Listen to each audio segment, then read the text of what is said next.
diffusion vient de démarrer. Tous les participants sont en mode écoute seul. Bonjour à tous, merci de nous rejoindre pour ce webinaire. Afin de laisser encore quelques temps aux derniers arrivants de bien vouloir rejoindre la session, on va attendre peut-être une minute ou deux. Et en attendant, on est prêt à démarrer. Voilà.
Bonjour à tous, je suis Benjamin Mercuzzo. Nous avons la chance d'avoir été invités pour animer ce webinaire avec notre partenaire Daftis et je serai donc avec Arnaud Mazurel qui est le responsable commercial d'Aftis. Je suis Benjamin Mercuzzo, je suis l'ingénieur avant-vente qui va faire l'animation de ce webinaire.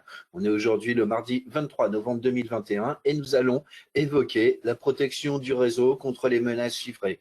Et pour ce faire, eh bien, on va commencer par une présentation de Sophos que vous connaissez déjà certainement en tant que société. Eh bien, nous sommes l'un des éditeurs qui avons le panel, l'écosystème de sécurité, de cybersécurité, le plus complet aujourd'hui sur le marché. Il s'étend sur la partie logicielle que l'on voit ici avec différentes briques fonctionnelles de protection, une partie matériel avec le firewall, les switches, les SD-RAID et des access points. Et on offre aussi différents services. Tout ceci s'appuie sur nos différents services qui font les recherches sur les menaces. Donc, un service qui gère tout notre mécanisme d'intelligence artificielle. Les Sophos Labs qui travaillent sur les détections et les mises en sécurité. Et bien sûr, toutes nos opérations de sécurité. Aujourd'hui, on a un collecteur de données qu'on appelle en anglais un data lake. C'est un collecteur de métadonnées et tout ceci fonctionne de manière dynamique et c'est interrogeable grâce à des API RESTful qui sont prévus à différents niveaux pour des développeurs, pour des fournisseurs de services et des administrateurs. Donc, Le plan que nous allons suivre aujourd'hui, eh bien, c'est un postulat relatif à l'évolution du besoin de chiffrement. D'où ça vient, pourquoi, qu'est-ce que ça amène. Et après, on va vous faire quelques préconisations pour répondre à ces différents besoins et par ailleurs, une conclusion pour finir. Et bien sûr, il y aura une session de questions-réponses. Donc, d'où ça vient le SSL TLS? Alors, ça commence en fait avec le National Center for Supercomputing Applications, donc un organisme qui a travaillé dans les années 90 à la formalisation de ce qu'on appelle aujourd'hui l'Internet. Eh bien, le NCSA sort en 92 le premier des navigateurs web et il s'appelle Mosaic. Bon, il travaillait avec un serveur web qu'on connaît bien aujourd'hui qui vient de Apache. Vous le savez, c'est un jeu de mots, Apache Server. Donc, dès 94, Netscape, qui vient de la création de Mosaic, crée le navigateur du même nom, le navigateur éponyme Netscape. Et c'est le premier navigateur qui est issu, comme je l'expliquais, de Mosaic. En 94, ils se rendent compte qu'on a besoin d'apporter de la sécurité au niveau des transactions web. Et donc, ils vont commencer à travailler sur la version 1 de ce qu'on appelle les Secure Socket Layer, les couches de sécurité. Et donc, la version 1 n'a jamais été publiée. Ça a été vraiment qu'un draft, qu'un brouillon. En 95, en février 95, pardon, eh bien, il publie et elle est implémentée la version 2.0. En revanche, on découvre énormément de failles de sécurité dans cette implémentation. Donc, il commence à travailler un an plus tard, un peu plus d'un an plus tard, vous voyez, sur la version 3.0. Malheureusement, quelques années plus tard, en 98, Netscape est racheté par une société American Online, donc AOL, qui a abreuvé le monde de CD. Vous vous rappelez peut-être pour les personnes qui avaient déjà Internet à cette époque, eh bien, ils nous abreuvaient de CD. On avait tous les jours un nouveau CD dans la boîte aux lettres pour souscrire des abonnements à AOL. Donc, mince, voilà. Dès cette époque, on a l'IETF, l'Internet Engineering Task Force, un groupe de travail dès 96 pour standardiser le protocole de sécurité. Et le protocole de sécurité qu'ils mettent au point, eh bien, il a un niveau de fonctionnement beaucoup plus bas dans le modèle OSI. On va en discuter juste après, on pourra faire ce comparatif, même s'il y a des gros débats actuellement sur Internet pour faire ces comparatifs. Eh bien, dès 96, l'IETF crée la première task force permettant de travailler sur la mise en sécurité d'Internet en lui-même. Et donc, en 99, soit à peu près un an après le rachat d'AOL, pour éviter que les standards ne tombent dans une société commerciale, eh bien, l'IETF commence à travailler sur le RFC 2246, qui va standardiser le TLS 1.0.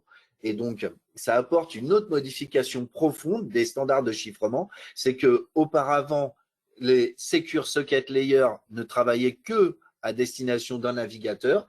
L'objectif de l'IETF, c'est de mettre de la sécurisation à tous les protocoles utilisés pour les échanges, en l'occurrence sur Internet, et pas seulement sur les protocoles pour accéder aux pages web. Donc, en 2006, le RFC 4346, alors déjà, vous avez, il y a 7 ans, le RFC 4346 standardise le TLS 1.1. Donc, le RFC, le Request for Commons, est publié, il est accepté et les navigateurs commencent à l'implémenter. 2 ans plus tard, ils sortent le TLS 1.2. Donc, le RFC 5246 va le standardiser. Il est encore considéré comme valide aujourd'hui. En mars 2011, l'IETF publie le RFC 6176 qui interdit purement et simplement l'utilisation du SSL 2.0. Donc, première chose à noter, c'est qu'il faut 16 ans pour que le SSL 2.0 soit interdit, alors que dès le départ, enfin l'année suivante, qui avait conduit à la création et à la standardisation du SSL v3, eh ben, dès le départ, on avait trouvé des failles de sécurité. Donc, il a fallu quand même 16 ans pour l'interdire et que ce soit l'IETF qui interdise l'implémentation. Donc aujourd'hui, les applications, les serveurs n'utilisaient le SSL 2.0. En juin 2015, le SSL considéré comme dépensé par le RFC 75-68. Notez la nuance, il est déprécié, il n'est pas interdit. Et là, si vous regardez bien, ça fait 19 ans pour invalider le SSL 3.0. En août 2018, en plein été 2018, le TLS 1.3 devient un standard grâce au RFC 8446.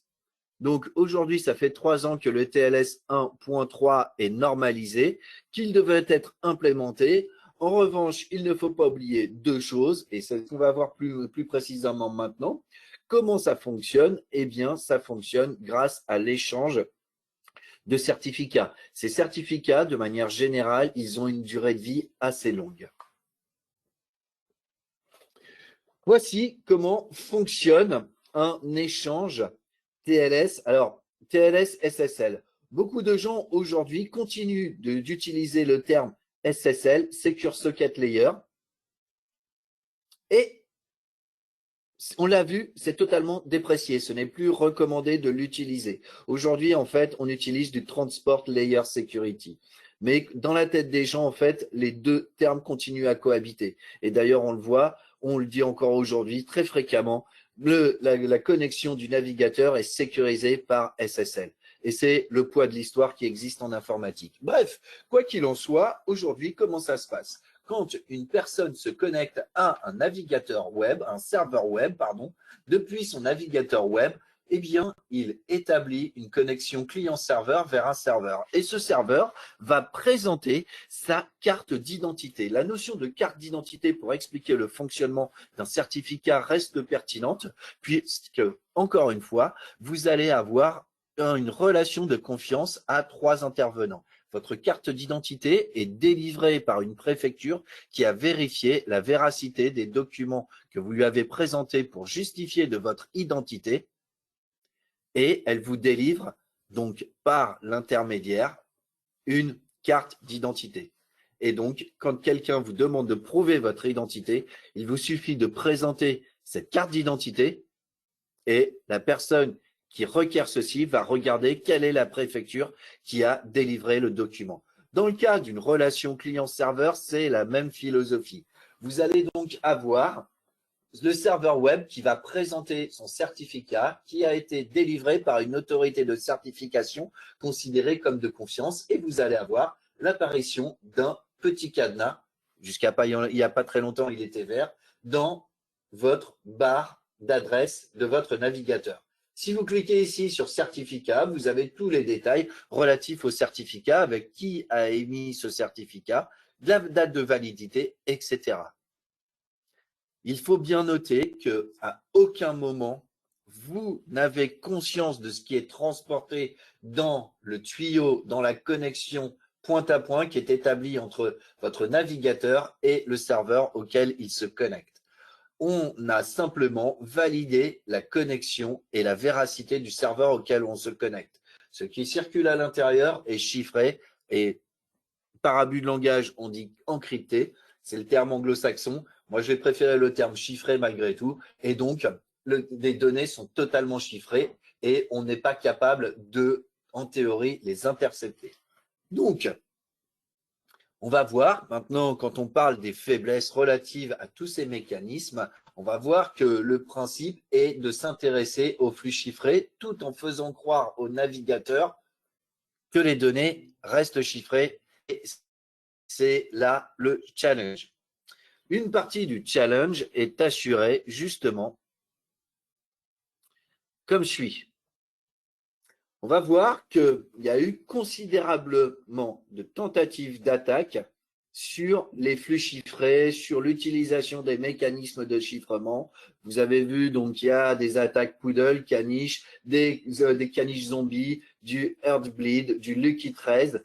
On va parler justement, si on s'intéresse à Heartbleed, on va voir qu'ils ont fait extrêmement peur à l'industrie. Il y en a certains qui sont relativement nouveaux quand on parle d'alpaca et on s'intéresse justement au type d'attaque. Elles peuvent être classifiées selon 3 choses. Les attaques sur les algorithmes, ce qui est le cas ici de Poodle, et celui-ci, pour être totalement franc, c'est l'une des attaques qui a accéléré la dépréciation de SSL v3 par l'IETF. Et notez encore une fois qu'on considère qu'il ne faut pas l'utiliser. On ne vous interdit pas l'implémentation comme ça avait été le cas avec le SSL 2.0.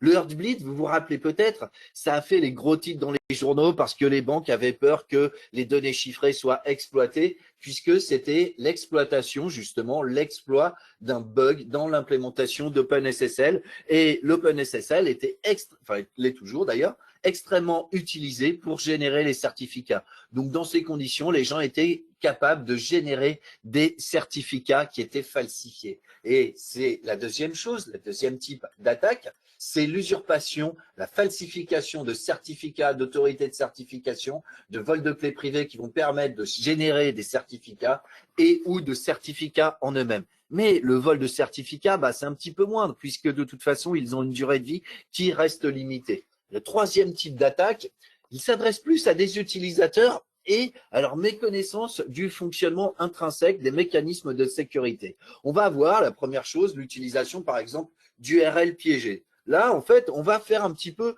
d'abus de crédulité d'utilisateur. Et alors, il y a différentes phases avec des certificats auto-signés, des certificats qui sont considérés comme périmés et on voit l'évolution par exemple des CRL qui ont été mises en œuvre, etc. Et comme je l'expliquais, on va bénéficier en fait des faiblesses et du besoin de l'utilisateur. Alors, je ne vais pas faire de débat. Vous le savez aujourd'hui, quand les utilisateurs n'ont pas accès à Internet, c'est comme s'ils n'avaient pas d'oxygène pour respirer. Donc, qu'est-ce qui se passe? Quand le navigateur de l'utilisateur présente un message d'erreur, l'utilisateur le lit blablabla, bla, bla, bla, et donc il va faire paramètres avancés et il va ignorer la connexion sans vérifier forcément la véracité du certificat, ni même de l'autorité de certification qui le délivre et quoi que ce soit. Donc ça, on a vu des URL qui avaient été piégés et ils avaient un nom de domaine qui était similaire à un service qu'ils utilisaient fréquemment.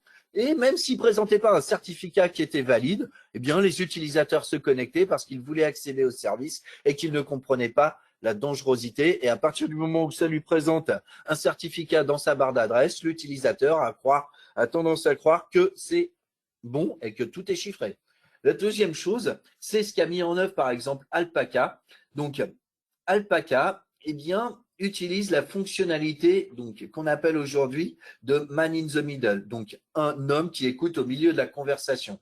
L'utilisateur va être redirigé vers un service web grâce à un code HTTP 302 qui va servir de mandataire au serveur final. Qu'est-ce que ça veut dire? Ça veut dire que l'utilisateur, il va taper 3W par exemple, dans le meilleur des cas, et par exemple lemonde.fr ou aftis.fr.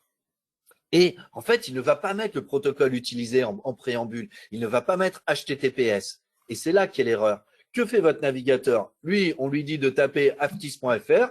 Il fait sa requête DNS. Il se connecte sur le port 80. Si c'est quelqu'un, s'il est redirigé, eh bien, dans la meilleure des cas, vous connectez à la bonne machine. Elle renvoie un code 302 qui se reconnecte sur le port 443 de manière transparente. En revanche, on a vu, et c'est le cas des attaques Alpaca, je disais, qu'il pouvait être une usurpation de cette redirection. Vous avez un service qui écoute sur quelque chose et qui va rediriger vers un serveur autre que celui de destination. Mais bien sûr, l'utilisateur va finir par s'en rendre compte. Donc là, on va établir justement le tunnel pour être en man in the middle et être en écoute. Et de ce fait, on va avoir l'utilisateur qui se connecte. Alors, donc, on va intercepter la connexion, on va établir une première connexion vers un serveur qui a été piégé. Le serveur piégé va établir la connexion vers le serveur web et de ce fait, il va, comme vous l'avez vu, être capable de déchiffrer le flux sur le chemin et de le rechiffrer pour vous présenter votre cadenas vert dans votre barre d'adresse. Donc, aujourd'hui, la problématique liée au chiffrement, en dehors du fait que dans certains pays, c'est encore considéré comme une arme de guerre, eh bien, c'est une balance extrêmement difficile entre confidentialité, performance et puis aussi les problématiques de légalité. Le traitement des flux chiffrés, eh bien, c'est des nouveaux challenges pour les gens qui font l'exploitation, mais aussi la sécurité.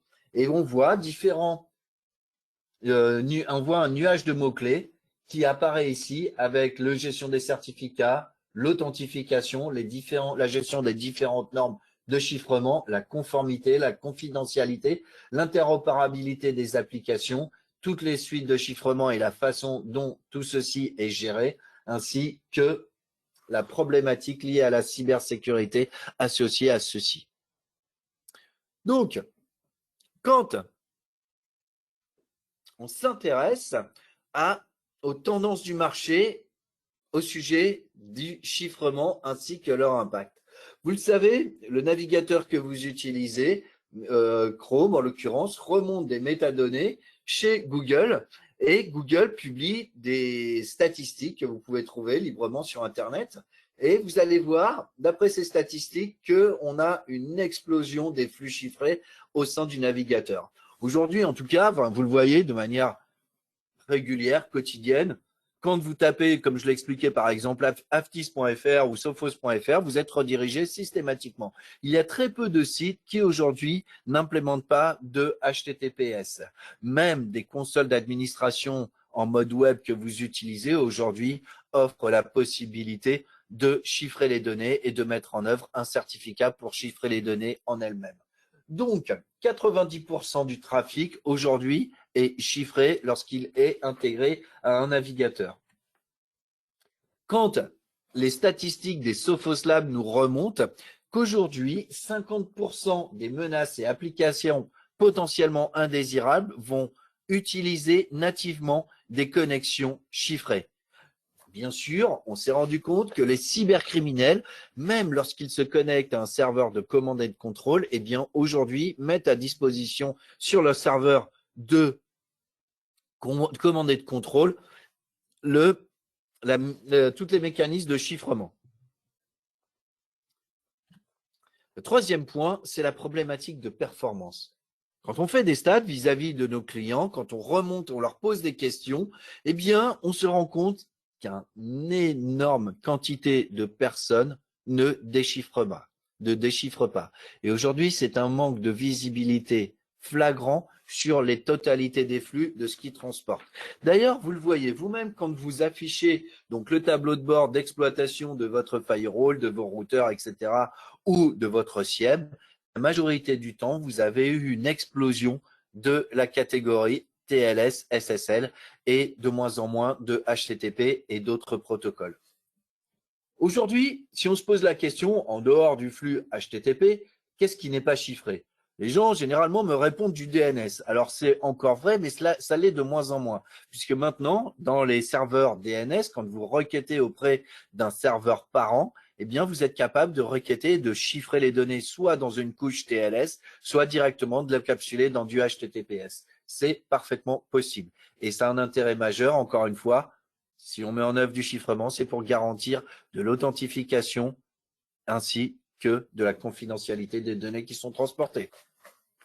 Vis-à-vis du chiffrement, vous voyez ici que dès 2019, on était à un ratio d'inférieur de 80%. En 2021, on est quasiment à 100%, 90%. Même le serveur web que vous avez publié chez vous pour donner accès aux photos de famille à votre famille, justement, eh bien, vous l'avez sécurisé avec des certificats qui sont issus d'une autorité qui est connue par vos terminaux et qui va être Let's Encrypt. Donc, Let's Encrypt a aussi participé au déploiement des certificats, ne serait-ce que pour les particuliers, avec toutes les problématiques que ça peut engendrer. Mais on a de la chance, le certificat n'est valable par défaut que 3 mois. Qu'en est-il des menaces? Alors, là, les malwares qui ont été téléchargés, eh bien, 100% d'après nos statistiques sont téléchargés directement sur du HTTPS. Et oui, en fait, là, ils vont piéger des URL, ils vont faire des téléchargements directement en faisant des get en HTTPS en l'occurrence. C'est extrêmement simple, c'est comme si c'était noyé dans le flux web standard. En revanche, on voit, et ça, ce chiffre a tendance à augmenter, que lorsqu'il y a des menaces qui sont présentes sur le réseau ou des PUA, eh bien, à plus de la moitié, elles s'attaquent directement à un serveur avec des couches de chiffrement. Si on s'intéresse aux menaces qui circulent sur macOS, alors pourquoi macOS? C'est parce qu'aujourd'hui, ça reste les moins nombreuses et que, en fait, cette valeur, eh bien, est moins importante. Sur Windows, c'est plus important. Donc, les menaces qui circulent sur macOS, à quasiment 90%, utilisent déjà pour se connecter des méthodes de chiffrement. Celle-ci est un peu plus intéressante. Qu'en est-il? Je vous l'ai dit, quand on a posé la question aux gens, ils nous disent qu'à quasiment 100% qu'ils n'implémentent pas de mécanisme permettant de déchiffrer du SSL, alors du SSL, pardonnez l'expression, du TLS, donc d'inspecter des mécanismes et des flux chiffrés. Quand on leur pose la question, pourquoi? Majoritairement, on a trois réponses. La première, c'est lié au problème de performance et d'ergonomie d'administration. Il va falloir déployer des certificats sur les postes utilisateurs avec tous les problèmes que ça va engendrer. Mais quand on parle de problème de performance, il ne faut pas oublier qu'un équipement intermédiaire va concentrer la totalité des flux. Aujourd'hui, jusqu'à la mise en œuvre des flux TLS, vous avez de la factorisation de nombres premiers avec des valeurs assez grandes qui sont aujourd'hui de 2048 bits. Et ça, vous le multipliez par le nombre de flux utilisateurs par seconde, c'est extrêmement gourmand en ressources. Et comme on a des avancées protocolaires, même si auparavant on avait des ASIC ou des cartes spécialisées, des cartes SSL spécialisées, c'est de moins en moins le cas et on est obligé de remonter ça au niveau du processeur, donc d'avoir de la charge de processeur.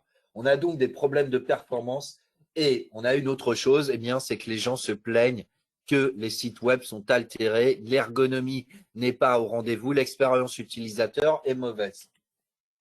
Une chose encore plus effrayante, c'est que 20% des gens considèrent que déchiffrer les flux, ce n'est pas forcément nécessaire. Ils considèrent, ils nous répondent qu'il n'y a que les sites web et services autorisés, bien connus, qui chiffrent les données. Ça, c'est à leur appréciation, mais le marché et nos statistiques nous montrent qu'ils n'ont pas pris en compte les différents challenges. Et en plus, on a vu autre chose. On a vu l'évolution des applications. Les applications, on a un nouveau challenge qui est apparu. Jusqu'à présent, il ne faut pas oublier que TCP/IP, c'était le protocole pour transporter des données en mode transactionnel. Et aujourd'hui, on a une modification profonde de la nature des applications. Ça avait commencé avec de la VoIP. On a vu les problématiques de sécurité embarquées dans la VoIP. On a commencé à utiliser du TLS pour chiffrer les échanges en voix sur IP. Aujourd'hui, avec la pandémie, on a de plus en plus de voix sur IP, mais aussi de vidéos sur IP. C'est ce qu'on appelle des flux troupeaux d'éléphants. Un faible nombre de flux vont consommer de manière disproportionnée la bande passante disponible. Et vous voyez, si on voit là, vous avez reconnu, c'est YouTube. YouTube, meilleure est la qualité de diffusion vidéo en fonction de la bande passante. Donc, première chose, il mesure la bande passante que vous avez à disposition. Mais en fait, YouTube, c'est un petit peu différent des deux autres qui sont cités. C'est que YouTube, ce n'est pas du temps réel. En fait, vous téléchargez un bout de vidéo, il va y avoir de la mise en cache qui va compenser ce qu'on appelle la gig, la modification du temps de traversée du réseau. En revanche, pour les deux ici que sont Zoom, vous avez bien reconnu, et Teams ou d'autres mécanismes de vidéo à la demande en temps réel, de vidéoconférence, vous avez un utilisateur derrière. La durée de vie est extrêmement longue, ce n'est pas du transactionnel. Vous allez, par exemple, si c'est le cas aujourd'hui, utiliser un flux d'une durée peut-être d'1 heure, voire un peu plus. En tout cas, c'est la durée de la réunion. Et vous avez un flux unique qui est continu. Donc, il y a des structures extrêmement importantes et des changements profonds dans la nature des flux.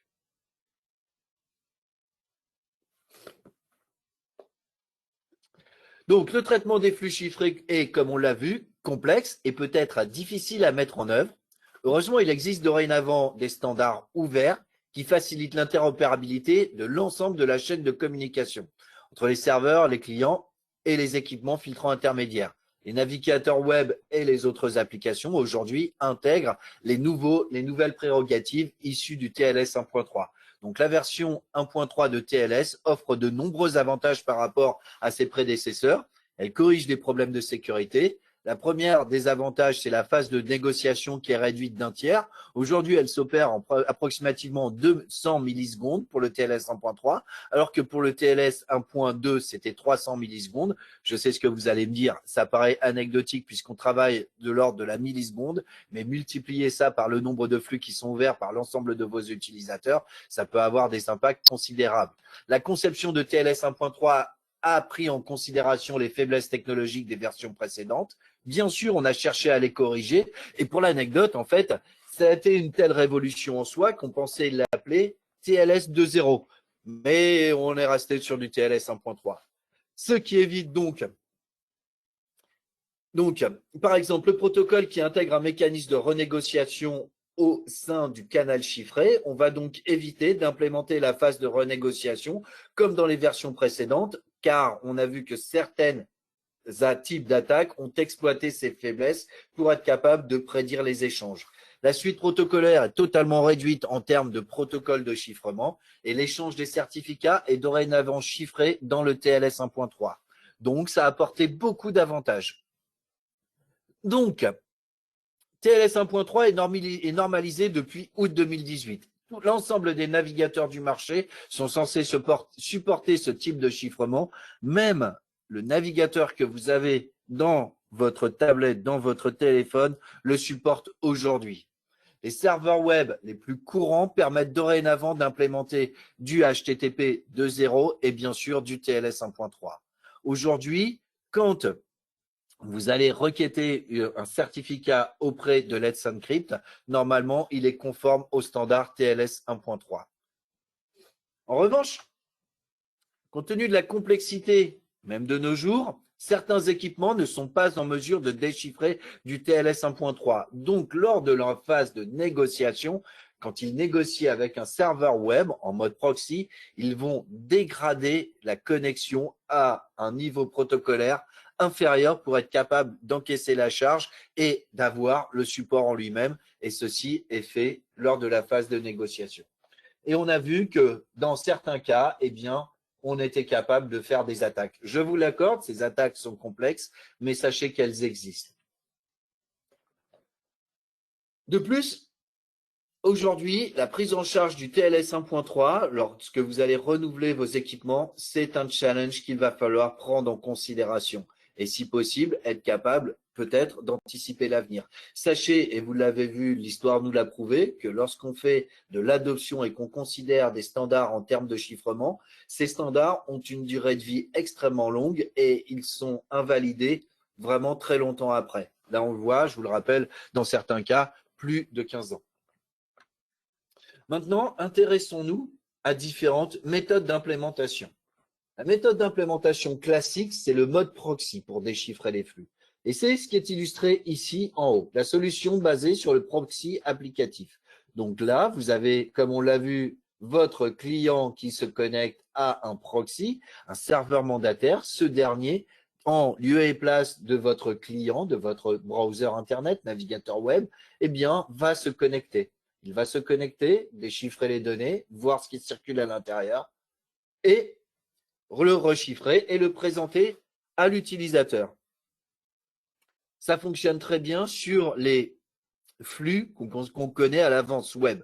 Mais aujourd'hui, vous l'avez vu, vous avez différentes instances, vous faites écouter vos serveurs web sur des ports exotiques qui n'étaient pas à l'origine prévus pour ça, du 1080, 2080, bon le 8080 a été un substitut assez utilisé, 80, 443, etc. Et vous ne pouvez pas tout connaître. Et aujourd'hui, si vous n'avez pas mis de règles de déchiffrement spécifiques pour faire écouter votre proxy, eh bien, il peut passer à travers, il y a un trou dans la raquette. Le deuxième point, c'est aujourd'hui, ce qu'on met en œuvre, c'est ce qu'on appelle l'analyse en mode flux, le DPI, Deep Packet Inspection, en mode flux, en mode streaming. Et là, ça se fera directement sans connexion autre. Et on va re-signer des certificats. Donc, hop, on avance. On a de plus en plus de serveurs légitimes qui implémentent ce qu'on appelle du HSTS, du HTTP Strict Transport Security.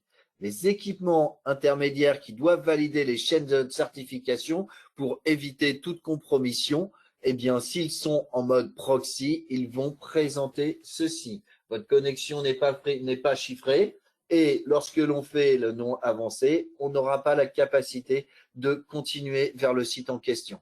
Donc, on a une connexion qui travaille en mode point à point, je l'ai dit, et qui cherche à être exploitée en mode attaque avec un homme au milieu de la communication.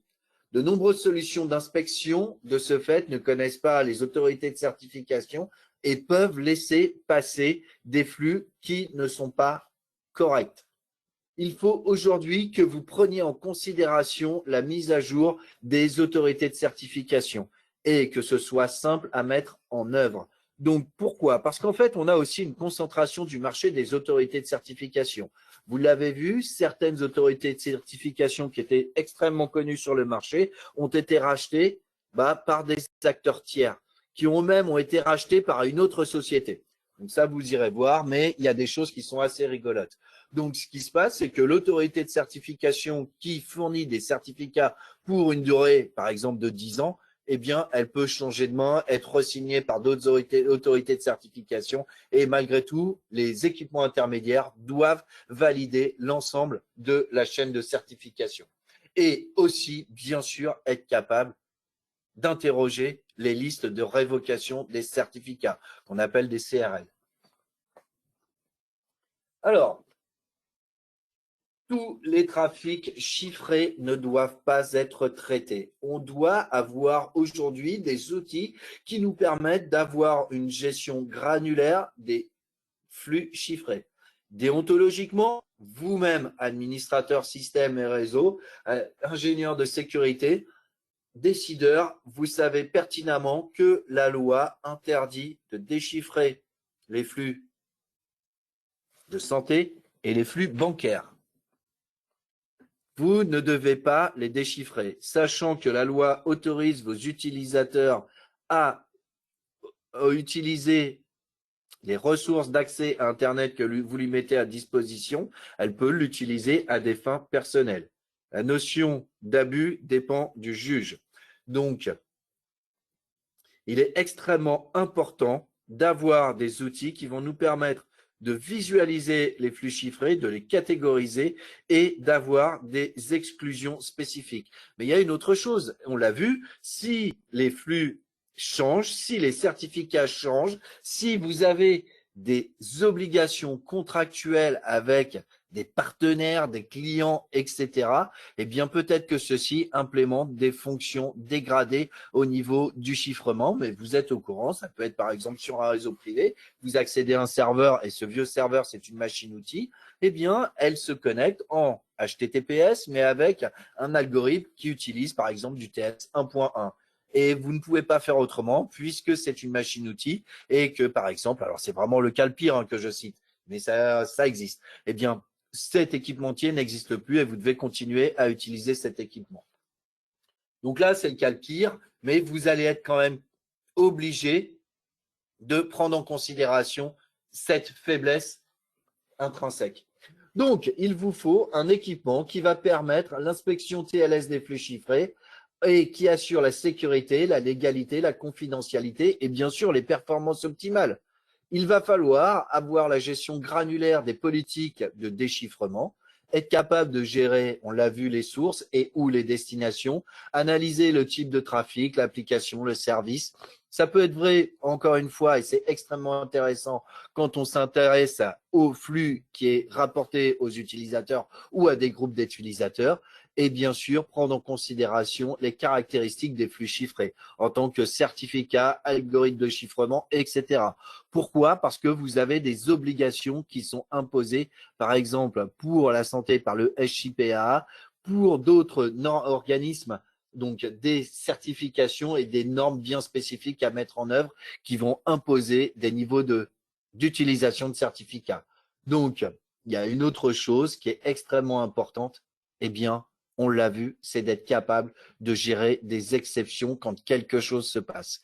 Pour ce faire, vous devez avoir un tableau de bord qui vous référence certaines informations et qui va vous permettre de faire certaines exclusions, par exemple.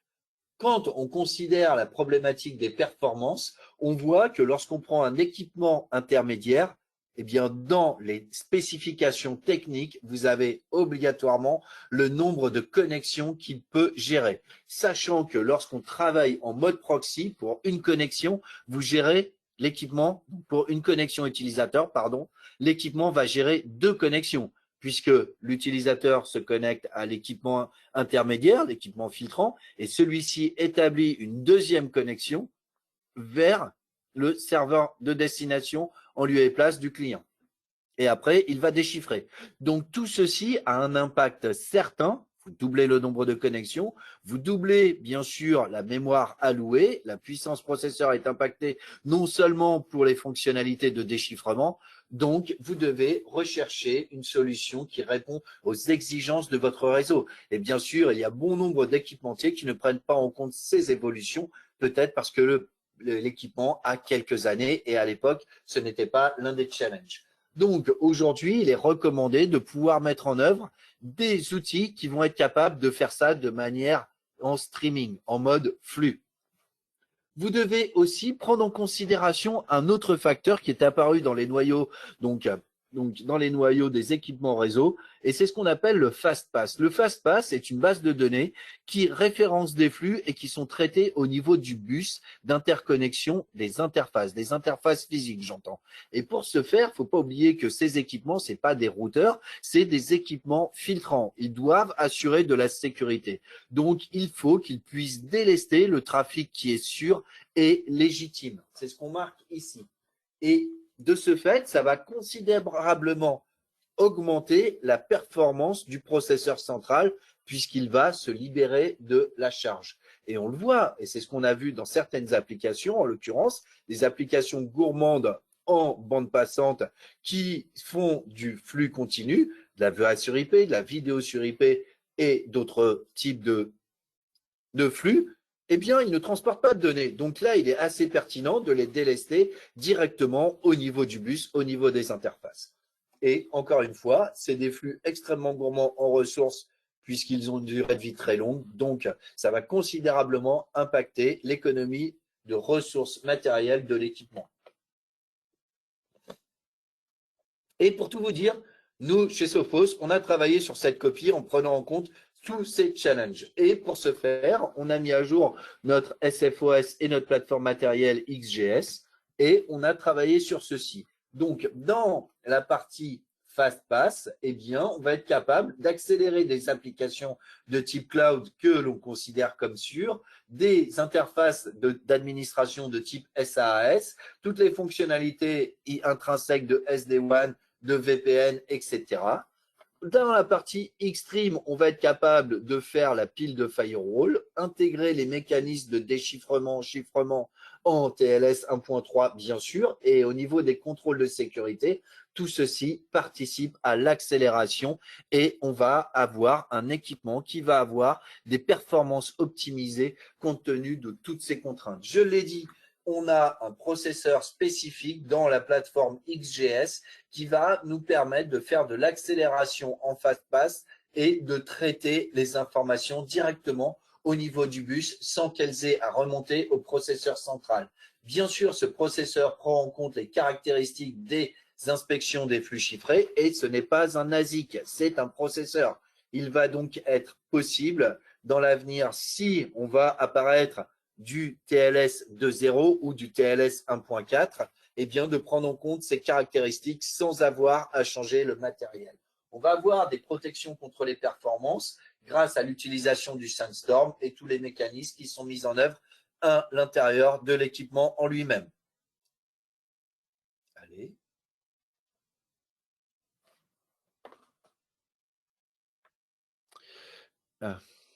Allez.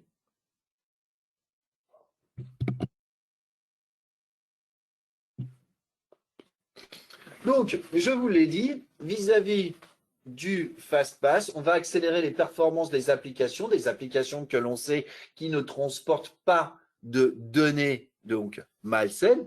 Je vois par exemple Office 365 donc des flux de type Zoom ou Teams. Alors Teams, c'est un peu particulier, puisque Teams, vous avez possibilité de télécharger des fichiers Office, de télécharger des exécutables, etc. Mais dans la connexion à Teams, l'utilisation au quotidien de Teams, les flux de vidéos ou de voix sur IP au sein de Teams, eh bien, on sera capable d'avoir ce niveau de granularité pour les analyser et être capable de les délester, ce qui va nous permettre de gagner considérablement en performance. Vis-à-vis de l'inspection des flux chiffrés, de manière générale, l'implémentation et la nouvelle plateforme XGS nous a permis, dans certains cas, et cette valeur est minorée, alors c'est des mesures qui sont faites en interne. On les a données à des laboratoires indépendants et maintenant on attend les résultats et la publication de ces 10 résultats. Mais de manière générale, sur les plus petits de notre gamme, on a gagné en moyenne 20% de puissance en plus. On inspecte bien sûr du TLS 1.3 et bien sûr, on a une console d'administration qui est ergonomique avec des tricks. Vous êtes capable d'avoir des statistiques et bien sûr d'intervenir directement pour être capable de corriger en temps réel directement d'éventuels dysfonctionnements et de faire des exclusions. Quant à la notion de sécurité, eh bien, les Sophos Labs vont être capables d'alimenter différents mécanismes qui sont implémentés sur la plupart de nos outils pour être capable d'avoir un moteur d'inspection de contenu performant et pertinent. Donc, je le disais, on a pris en compte le TLS 1.3 et on va fournir donc une nouvelle signature avec les autorités de certification et la prise en charge des algorithmes RSA et à courbe elliptique. On prend en charge l'étendue des suites de chiffrement, y compris les dernières suites de chiffrement normalisées, en l'occurrence du TLS 1.3 bien sûr. On va transmettre les extensions TLS sans aucune modification, ce qui est important, en ne manipulant que si nécessaire pour ne pas interrompre le trafic, car c'est extrêmement important et extrêmement perturbant, et c'est l'un des facteurs qui empêche le déploiement, c'est la modification justement du trafic web. Donc là, quand on a des options qui sont implémentées 1.3, eh bien, on va les transmettre sans aucune modification. Donc, on va préserver bien sûr le comportement de l'ensemble de la chaîne d'inspection et de certification. En revanche, les services autorisés, les autorités et les gens qui font des certificats autosignés vont toujours apparaître autosignés. On n'a pas de nouvelle signature de l'autorité de certification. Bien sûr, on est capable de bloquer les chiffrements et les protocoles et d'autres états de certificats non sécurisés et faibles avec une politique de sécurité spécifique. C'est-à-dire que, par exemple, on est capable de définir cette autorité de certification. On sait que sa clé a été usurpée, on l'invalide, même s'il n'y a plus de CRL. On va être capable de dire tous les certificats qui proviennent de cette autorité de certification, je les considère comme invalides, obsolètes. Tous les gens qui implémentent pour ce flux du TLS 1.2 ou du TLS 1.1, enfin plutôt du TLS 1.1 ou du SSL V3, eh bien, je les considère comme obsolètes.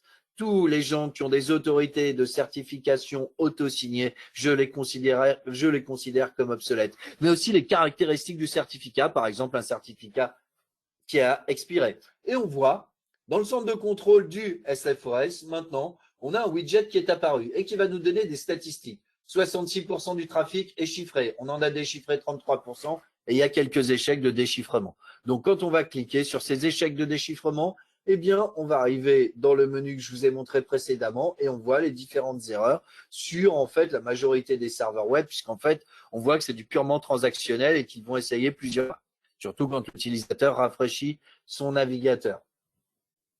On voit ici différents utilisateurs qui ont rencontré différents types d'erreurs. Par exemple, le client utilise un certificat pour s'authentifier et donc on va être capable de gérer directement des exceptions, soit pour le domaine, soit pour le sous-domaine, grâce à une boîte de dialogue. De ce fait, on va implémenter des listes d'exclusion qui sont spécifiques.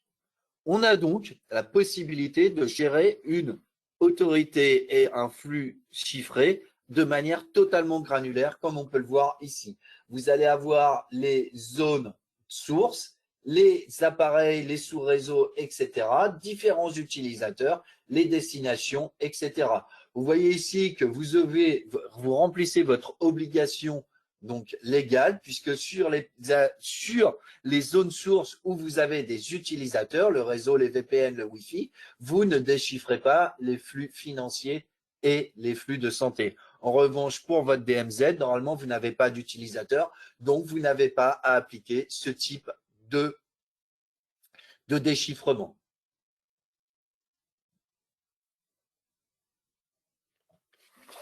Pour conclure, c'est mon troisième point. On voit donc on a différentes tendances. On l'a vu dans les statistiques. On voit tout ce que j'ai mis en œuvre durant ce webinaire.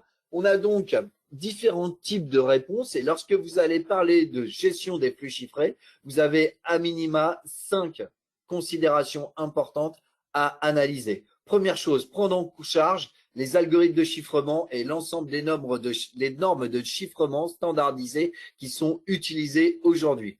Deuxième chose, la gestion de la validité de la chaîne de certification avec les autorités de certification, l'expiration des certificats, etc.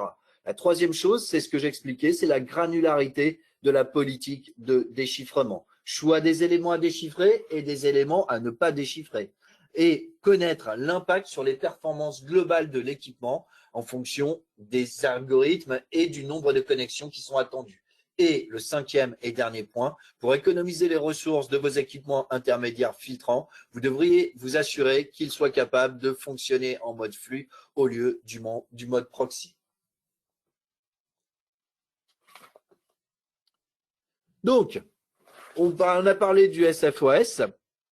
Le SFOS est implémenté non seulement dans les équipements que l'on commercialise, et vous avez donc une accélération applicative dans un mécanisme, dans la brique de protection, l'inspection des flux chiffrés, un rapport prix-performance extrêmement intéressant quand on parle du XGS, l'administration qui est ergonomique, un tableau de bord, des tableaux de bord dynamiques et bien sûr des rapports à la demande et ça répond à votre obligation de moyens.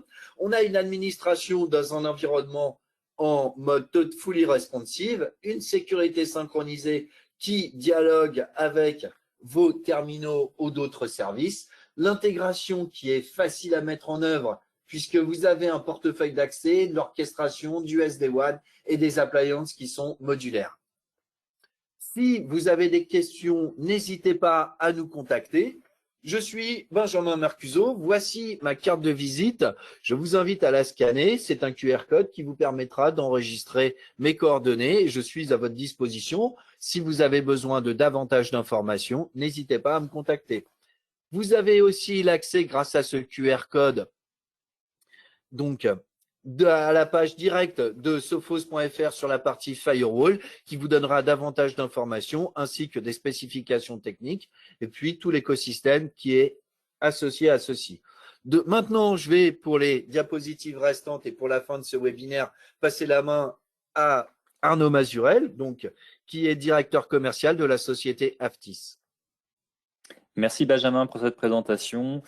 L'objectif là est de vous présenter Aftis en quelques mots sur quelques slides de manière à ce que vous puissiez faire appel à nous sur des besoins qui pourraient venir. Donc, je récupère juste la main sur la présentation. Aftis, c'est une structure qui répond à des problématiques avec des spécialités. Alors Benjamin, je n'ai pas récupéré la main sur les slides. Si tu peux me la donner. Bon, c'est pas grave, le temps que Benjamin puisse me la transmettre. Voilà, c'est arrivé. Merci Benjamin. Ce que je vous disais en fait, c'est qu'Aftis est une société qui est spécialisée depuis 12 ans dans la cybersécurité, le cloud computing et les services managés qui tournent autour de ces thématiques. L'objectif est de pouvoir assurer différents types de services, à savoir qu'on est en mesure de pouvoir vous proposer différents types de conseils qui vont de l'audit de vos infrastructures, l'évolution de ceci, l'optimisation qui en découle, de travailler avec vous sur des thématiques en fait d'ingénierie, dans le cadre d'accompagnement quand vous avez besoin de ressources pour compléter vos équipes, mais également pour assurer un suivi quotidien de différents éléments hein, dans le cadre de MCO ou d'assistance technique. Dans la gestion de projet, c'est ce qu'on voit et c'est ce qu'on rencontre régulièrement avec notre partenaire Sophos pour sécuriser vos infrastructures, les faire évoluer de manière à ce qu'elles soient de plus en plus performantes et de plus en plus sécurisées au fil de l'eau sur des thématiques qui vont la simple mise en place de firewall, mais d'interconnexion de sites, d'optimisation de flux à travers du SD-WAN, mais également avec les thématiques de télétravail qui ont demandé en fait un ajustement sur la sécurisation des flux entre les collaborateurs et vos accès. Et bien entendu, on délègue de la formation et du transfert de compétences sur les technologies qui sont implémentées chez vous, de manière à ce que vous puissiez garder une certaine autonomie sur les périmètres techniques et d'en assurer le complément en fonction des besoins que vous souhaitez. Aptis en fait va pouvoir vous accompagner aussi bien sur l'analyse de vos besoins, l'audit de vos environnements, audit technique des infrastructures, mais également sur tout ce qui va concerner les audits de sécurité, afin de pouvoir élaborer en votre compagnie en fait différentes solutions qui seront validées et sur lesquelles on va pouvoir vous apporter en fait le matériel, les logiciels adéquats, intégrer toutes ces solutions dans vos infrastructures, d'y rédiger en fait l'ensemble des livrables pour vous permettre de bien vérifier tout ce qui a pu être implémenté. Et bien ce que je vous disais en fait, assurer un transfert de compétences au sein de vos équipes et d'en assurer en fait le MCO ou la tierce maintenance en fonction des besoins que vous pouvez avoir. Voici le contact, le lien avec le QR code. Accéder directement sur notre site web, ça vous permettra en fait de voir l'ensemble des services qui sont proposés. Il faut savoir que notre partenariat avec Sophos est maintenant établi depuis 10 ans. On a vu l'évolution en fait de l'ensemble de leurs produits et on est compétent et certifié sur l'ensemble de leur gamme de technologies. Voilà mon QR code pour accéder à l'ensemble de mes coordonnées, ceux de Paulina Plisova qui nous a aidé à organiser et à préparer en fait l'ensemble de ce webinaire.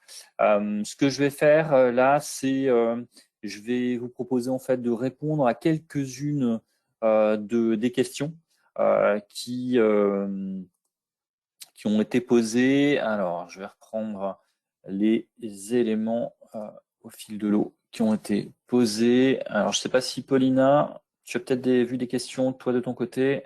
Oui, donc on va essayer. J'avais une première question. Ouais, j'avais une première question qui nous a été posée. En fait, c'est de savoir si la présentation avait été enregistrée. Oui, bien sûr, c'est enregistré. On va pouvoir vous les fournir en fait au format PDF. Aucun problème en fait sur ce point. Paulina, est-ce que tu as une autre question en fait qui a été posée pendant le déroulement de la présentation? Oui, on avait d'autres questions. Donc, question, est-ce que vous allez refaire les webinaires informatifs comme celui-ci?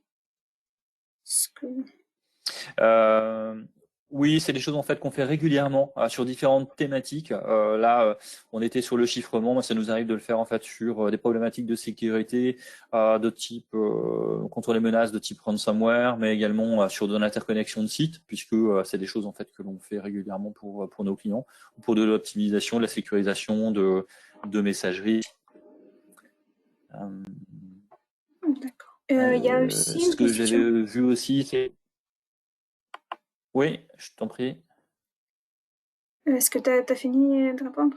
Sur les projets en fait lesquels, voilà, sur les projets en fait sur lesquels intervient Aftis et quel type de clients. Alors on intervient sur toute la France. Hein. Il n'y a pas de périmètre en termes de sécurité qui nous empêche en fait d'intervenir. On intervient même à l'international sur chez certains clients qui ont des sites en fait à l'étranger pour lesquels on déploie le matériel, on fait des installations, alors soit sur site, soit à distance. Hein. C'est des choses qu'on fait de plus en plus sur des sites distants et sur l'ensemble des périmètres. C'est vraiment pas un problème. On a des clients d'envergure internationale, mais on a aussi des petits clients. Hein. Il n'y a pas toutes les problématiques de sécurité sont rencontrées, quelle que soit la taille du client. Et c'est l'avantage en fait de Sophos de pouvoir s'adapter à l'ensemble de ses clientèles, aussi bien sur le secteur public que le secteur privé. Il y a aussi une question concernant les menaces chiffrées donc, qui sont rencontrées chez nos clients. Déjà, est-ce qu'ils sont rencontrés, ces menaces chiffrées, chez nos clients ou... Ah non? Aujourd'hui, tous les clients en fait sont concernés puisque chaque société, chaque structure fournit un accès à Internet à ses collaborateurs ou à des collaborateurs ou des visiteurs. Hein. Et dans ce cadre-là, les autorités judiciaires en fait demandent à ce qu'on puisse tracer ces accès et ces navigations. Dans ce cadre-là, oui, c'est nécessaire en fait de pouvoir déchiffrer une partie des flux. Donc oui, est-ce qu'il est nécessaire de déchiffrer? Vous dites c'est bien oui. Oui, je confirme que c'est bien. Il faut absolument en fait être en mesure de pouvoir déchiffrer une partie du trafic. D'accord. Alors, qu'est-ce qu'on a encore comme des questions? Et qu'est-ce qu'il faut fournir comme trace sur le plan légal? Est-ce que peut-être Benjamin pourrait nous répondre à cette question? Oui, alors, merci Paulina. En fait, on se rend compte que sur la gestion des traces légales, eh bien, on est obligé d'avoir des logs. Et ces logs, en fait, ils doivent, bien sûr, d'après la loi, ne pas être modifiés. Vous devez donc mettre un syslog. La problématique, c'est la durée de conservation. Sur ce point, la loi est assez floue, d'après ce que j'ai pu voir, puisque on va avoir, alors j'ai une petite slide qui en parle, pardon. On a différents points. La directive européenne nous dit qu'il faut conserver entre 1 an et 2 ans. L'article 6 de la loi pour la confiance en l'économie numérique, qui date donc du président Sarkozy, vous allez la retrouver ici. Et donc, vous avez accès directement au QR code ici. Et la CNIL dit aujourd'hui entre 6 et 12 mois selon la nature des flux. La commission, la CNIL, qui a publié encore ceci, et en fait, ça date du 18 novembre, donc ce mois-ci, il y a quelques jours, eh bien, a sorti un article qui référence tout ça. Et ça confirme que c'est entre 6 mois et 1 an, selon la nature des informations à conserver. Et pour finir, en fait, vous avez les recommandations, donc, qui font référence à ce décret qui date de 2012. Et vous êtes en mesure d'assurer le filtrage des catégories et de conserver les logs au minimum 1 an. Vous trouverez tous ces textes sur le site Légifrance en accédant à ce QR code. Et je vous invite à les consulter parce que, quoi qu'il en soit, si les autorités judiciaires viennent frapper à votre porte avec une commission rogatoire, vous devez être en mesure de remplir votre obligation de moyens et non pas de résultats. Mais quoi qu'il en soit, dites-vous bien que les autorités peuvent vous les réclamer et ce, avec une antériorité à 1 an. Il est 11h33. Nous allons donc clore ce webinaire. Je vous remercie beaucoup de votre attention. Merci Paulina, merci Arnaud, merci Estelle, les différents intervenants et organisateurs. Et merci à tous de votre attention. Si vous avez des questions, n'hésitez pas à nous contacter et on se tient à votre disposition pour répondre aux éventuelles questions et bien sûr organiser d'autres webinaires si nécessaire. À bientôt. Au revoir. Merci Benjamin. Merci.